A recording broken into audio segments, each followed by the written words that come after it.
Donc on continue, on va sur un autre sujet. Donc le mouvement qui facilite les apprentissages. Le neurologue qui dit que les enfants apprennent mieux lorsqu'ils bougent. Ah, comment on fait? On est assis en classe. Le mouvement active la mémoire, la concentration et l'attention. Ça, c'est les réflexes. Je vous en ai parlé au début de la conférence, je ne vais pas revenir dessus. Du coup, ce réflexe-là, ces réflexes archaïques qui vont permettre justement tous ces apprentissages, la concentration, la mémorisation, la lecture, l'écriture, c'est grâce aux réflexes. Il y a une étude danoise qui a montré que la marche agit sur la capacité de concentration des enfants et cela agit pendant 4 heures. Donc il y a beaucoup de pays où ils privilégient le fait d'aller à l'école à pied. Alors on bénéficie d'aller à l'école à pied, la marche génère une meilleure santé mentale et osseuse. Et marcher pieds nus aussi augmente les performances motrices. Bon, ça c'est un petit clin d'œil. Alors on va peut-être pas à l'école pieds nus, mais en tout cas, ça peut être bien d'aller marcher. Alors, Brain Gym, on va un peu bouger. Ça, c'est le sujet que j'ai abordé avec les enseignants. Apprendre à bouger, bouger pour apprendre. Donc, il y a des livres qui existent au niveau du Brain Gym. J'en ai apporté quelques-uns. Et ça, c'est ma fille quand elle était en CP. Voilà.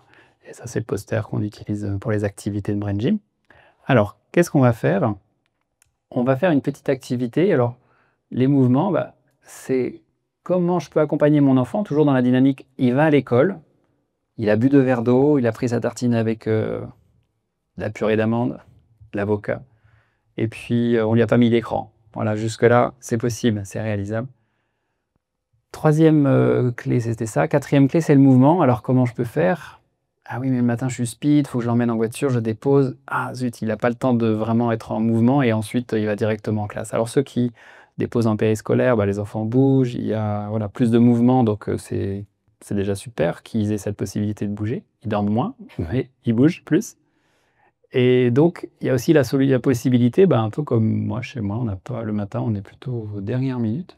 Donc, on a plutôt privilégié l'option, tiens, dans la voiture, qu'est-ce que je peux faire comme mouvement de Brain Gym pour me préparer à cette journée?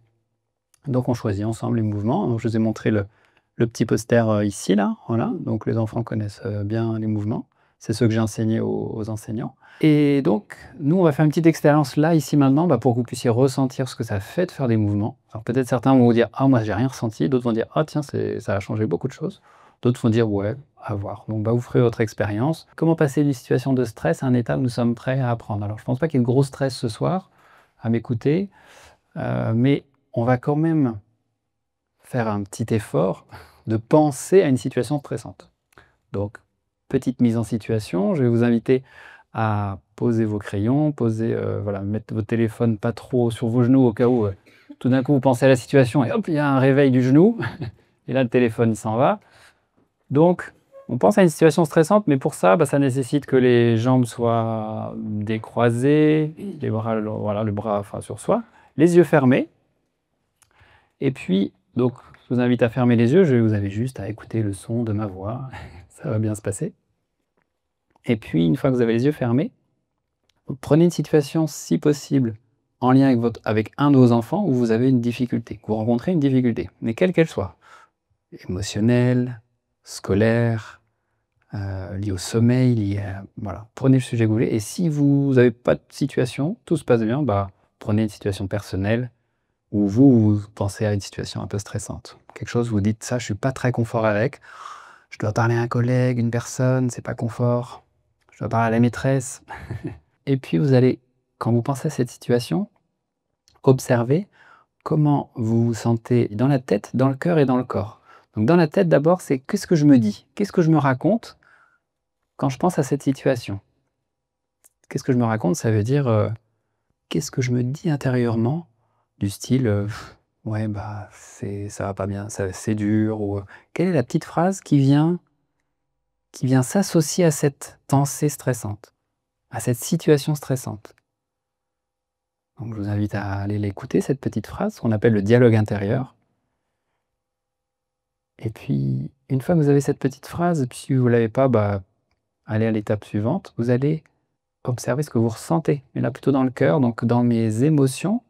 Là, quand je pense à cette situation-là, qui n'est pas confort pour moi, c'est plutôt quoi qui est présent là? C'est plutôt de l'agacement, c'est plutôt de l'impatience, c'est plutôt la tristesse, de la colère, du chagrin, de la culpabilité, du regret. Bon, voilà, allez visiter un petit peu et voir simplement ce que vous ressentez comme émotion. Et puis, une fois que vous avez cette émotion, vous descendez au niveau du corps. Et là, au niveau du corps, c'est observer les réactions que votre corps émet en lien avec cette émotion. Donc, j'ai ma pensée, mon dialogue intérieur qui génère une émotion. Cette émotion, je la sens comme ça. Et cette émotion, je la ressens comme ça. Et elle s'exprime dans mon corps par quoi? Une tension, une boule au ventre, une petite tension à la gorge. Voilà, quelque chose. Est-ce que ça se manifeste par quelque chose physiquement dans mon corps? Et une fois que vous aurez observé ces choses-là, vous pourrez ouvrir les yeux. Ok, je vous laisse pas trop longtemps dans la situation non plus. Et donc, situation stressante, qu'est-ce qui se passe dans ma tête, dans mon cœur et dans mon corps? Donc ça, c'est ce qui se passe pour chacun d'entre nous. Quand on vit quelque chose, un stress, il y a des choses qu'on se dit, il y a des choses qu'on ressent dans notre cœur, et dans notre corps, ça s'exprime par des tensions parfois. Et donc ça, pour un enfant qui va à l'école, qui est stressé, bah, il se trouve dans la même situation que vous là, il y a ça, il y a des choses qui se disent. Ah, mes copines, qu'est-ce qu'elles vont encore penser de mon pantalon? On a une évaluation aujourd'hui, je ne sais pas si je vais y arriver. Ah, et puis en sport, on fait ça, j'ai peur de... Voilà, il peut y avoir des répercussions sur les 3 niveaux. Peut-être que vous avez observé des choses où ça s'est exprimé qu'à un endroit. Alors, si ça s'est exprimé au niveau de votre tête, c'est pas que vous n'avez pas de cœur. Il est bien là. C'est juste que votre manière à vous d'exprimer le stress, là, ici, maintenant, vis-à-vis de cette situation, il s'exprime là. D'accord? Peut-être qu'il y en a, ils ont eu les 3 étages, ils ont visité les 3 étages. Peut-être que c'est juste le cœur, peut-être c'est que le corps, en fait c'est la tête. Peut-être c'est rien, peut-être bon non, ça va en fait, tout se passe bien. Alors, qu'est-ce qu'on va faire? Eh ben on va... Alors, je ne sais pas si vous êtes venu avec de l'eau, mais dans l'idéal, c'est de boire, commencer par un verre d'eau. Ça, c'est un petit marque-page que j'ai donné aux enseignants pour qu'ils les donnent aux élèves, qui reprend les 4 activités, on dit, pour se mettre justement, pour libérer son stress. Donc, il y a boire de l'eau.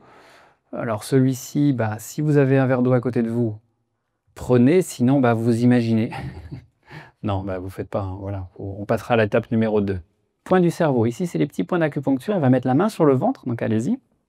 La main sur le ventre et les autres doigts sous les clavicules. Donc, sous les clavicules, c'est à cet endroit-là. Et donc, moi, je ne peux pas parce que je tiens le micro, mais il y a une main là et une main là. Et qu'est-ce qu'on fait avec l'autre main, mesdames les enseignantes?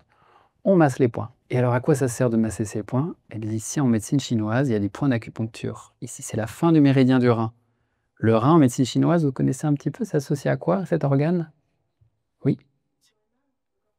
Oui, aussi. Et au niveau émotionnel, qu'est-ce qui se passe quand le rein est un peu affaibli? On va être plus sujet à quel type d'émotion? La peur, exactement. Donc, quand on masse ces points-là, on va apaiser un peu plus déjà nos peurs. Ce que vous pouvez faire pendant que vous faites ça, vous bougez vos yeux de droite à gauche.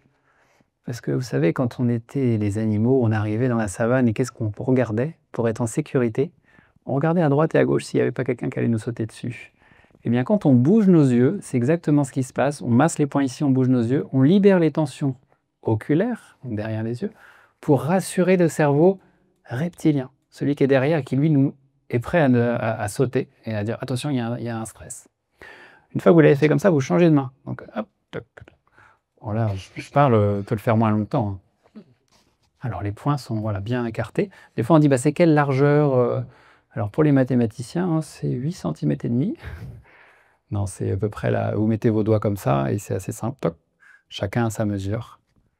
Et vous massez. Pour certaines personnes, ça peut être un peu sensible, ces points-là, sous les clavicules, hein, bien sous les clavicules. Si c'est sensible, bah, peut-être qu'il y a des petites choses qui sont à libérer. Alors, ensuite, il y a un mouvement, alors ça s'appelle les mouvements croisés, qui est ici. Donc celui-ci, on peut se mettre debout, allez-y. Et puis on va faire quelques mouvements croisés. Donc on va croiser avec le coude, le genou opposé. Je vous ai mis un petit peu de musique. Alors on peut faire des variantes, hein, celle-ci. Alors allez-y, c'est le disco. Ok, super.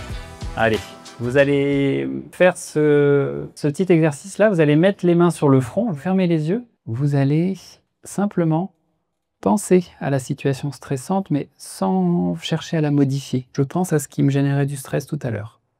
Ça peut être mon enfant, une situation, voilà. Et vous respirez simplement. Ok. On va faire un autre exercice. Donc celui-là s'appelle les points positifs. Alors à quoi il sert celui-ci? Il permet de ramener l'attention du cerveau sur cette partie-là, lobes frontaux. Voilà. Ils servent à quoi? À tout. à écrire, à lire, à apprendre, à comprendre, à tout ce qu'on fait aujourd'hui, réfléchir, ils nous servent à faire ce qu'on fait à l'école et bien plus. Donc, pourquoi je ramène l'attention sur ce cerveau-là? Ça veut dire que l'attention, elle pourrait être où quand je suis en situation de stress? Dans quelle partie du cerveau? Derrière. Eh oui, c'est quoi le derrière? Enfin, c'est quoi? Il s'appelle comment celui-là? Entre autres, le reptilien. Tu as dit? Le reptilien. Et le reptilien, c'est ça. Et le reptilien, il sert à quoi, en général? Survivre. À survivre, exactement. On était tout à l'heure avec les animaux, là. Donc, ça passe l'attention du cerveau dans cette partie-là. En fait, ça dit au cerveau, eh oh, viens allumer cette partie-là du cerveau, au lieu de te concentrer sur ce qui te génère des peurs derrière. Donc, c'est tout simple. C'est un des points qu'on utilise, nous, en kinésiologie, les plus souvent dans nos séances, de toucher ces points. D'ailleurs, vous les faites sans vous en rendre compte. Des fois, vous mettez vos mains comme ça, ou vous frottez un petit peu. Tiens, j'ai un petit truc là, ça me gratte. Voilà. Donc, en fait, ça ramène naturellement l'attention devant. Et donc, ça quitte la zone stress, on dirait. On va dire ça comme ça. Ensuite, il y a le bâillement énergétique. Alors, allez-y, n'ayez pas peur du ridicule. On ouvre grand la bouche et puis on va masser la mâchoire pour aller libérer les tensions. Parce que qu'est-ce qui se passe? Quand je suis en situation de stress, ma communication, elle est forcément modifiée. Parce que quand je vais dire quelque chose à mon enfant, parce que je suis en stress vis-à-vis de ce qu'il vit, ben, je ne vais pas le dire avec toute l'écoute que je pourrais avoir parce que je suis en situation de stress. Donc, le fait de libérer la mâchoire, ça va faire bâiller, c'est ça. Et puis, ça va permettre d'enlever les tensions qui pourraient être liées à la communication. Allez, il nous reste un dernier. Les contacts croisés, on va croiser les jambes. Ici, vous voyez, comme le petit garçon, on croise les jambes et on croise les pieds. Donc, vous pouvez rester assis et on croise les mains. Toc. Alors, main dos à dos. Ensuite, elles se croisent. Voilà, super. Et on ramène ça ici. On croise les jambes. Voilà, super. Là, c'est la position de départ. Vous fermez les yeux et vous allez coller votre langue sur le palais. Quand vous inspirez, et vous le faites par le nez. Normalement, c'est naturel, hein. On inspire par le nez, la langue, et hop, elle monte au premier étage. Et quand vous soufflez, vous la relâchez. Donc, inspirez la langue collée au palais, expirez pour souffler. Vous faites ça tranquillement. Vous pouvez inspirer par le nez, souffler par la bouche, en fermant les yeux. Et là, vous faites qu'une seule chose, c'est vous concentrer sur votre respiration. Et quand c'est bon pour vous, vous décroisez les jambes, vous décroisez les mains, et vous faites la deuxième posture qui est de rassembler les mains. Souvent, je dis aux enfants, vous mettez vos deux mains sur votre tête, et puis vous allez les écarter pour les rapprocher ensemble et dire à vos deux cerveaux qui travaillent ensemble. Donc, je suis prêt pour ma journée, mes deux cerveaux travaillent ensemble. Moi, je rajoute une petite phrase comme ça à mes enfants dans la voiture. Je dis, allez, les contacts croisés, on met les deux mains. Et qu'est-ce qu'on peut dire comme petite phrase pour ma journée? Allez, une petite phrase positive. Je reste concentré, j'ai du plaisir. Leur phrase, moi, qu'ils ont choisi, c'est j'ai du plaisir à aller à l'école, j'ai du plaisir à apprendre, je suis joyeux toute la journée. C'est un sacré objectif, mais en tout cas, voilà, ils se le mettent en intention. Ok, une fois que c'est fait, on va repenser à cette situation stressante. Donc, je vais vous inviter à refermer les yeux quelques instants. Et là, en fermant les yeux, on va refaire ces 3 écoutes, tête, cœur, corps. Donc, allez-y, on prend 30 secondes. On se remet dans la situation qui pouvait nous générer du stress ou qui pourrait encore nous générer du stress.